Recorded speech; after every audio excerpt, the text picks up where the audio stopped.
বারাসাত বিধানসভা কেন্দ্রের বিজেপি প্রার্থী শঙ্কর চ্যাটার্জির হয়ে নির্বাচনী রোড শোতে এসে মাঝপথেই ফিরে গেলেন কেন্দ্রীয় স্বরাষ্ট্রমন্ত্রী অমিত শাহ। গত 48 ঘন্টায় 3বার রোড শো এর জায়গা পরিবর্তন হয়। প্রথমে ঠিক ছিল বারাসাত স্টেডিয়ামের সামনে থেকে রোড শো শুরু হবে এবং কাছারি মাঠে গিয়ে তা শেষ হবে। শনিবার সেই কর্মসূচি অবশ্য পাল্টে যায়। তারপরে ঠিক হয় ময়না নোয়াপাড়া থেকে মিছিল শুরু হবে আর শেষ হবে ডাকবাংলো মোড় হয়ে চাপাডালি মোড়ে গিয়ে, কিন্তু অজানা কারণে সেই স্থানও বদলে যায়। এরপর রোড শো এর জায়গা ঠিক হয় বারাসাত ব্যারাকপুর রোডের সত্যভারতী স্কুলের সামনে থেকে ডাকবাংলো মোড়ে এসে শেষ হবে অমিত শাহের রোড শো। কিন্তু মাঝপথেই রণে ভঙ্গ দেন কেন্দ্রীয় স্বরাষ্ট্রমন্ত্রী অমিত শাহ। তিনি সত্যভারতী স্কুলের সামনে থেকে রোড শো শুরু করলেও হেলাবরতলা মোড়ে এসেই তা শেষ করে দেন।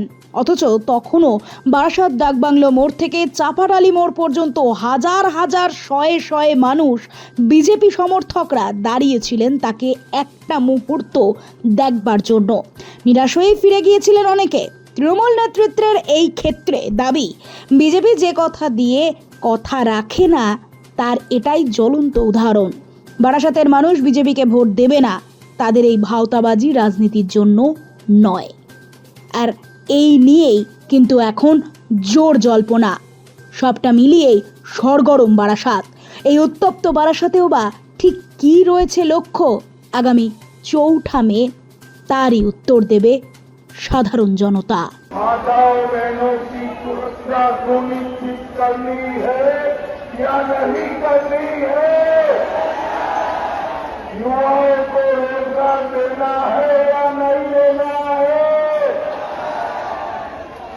ये दीदी कर सकती है क्या?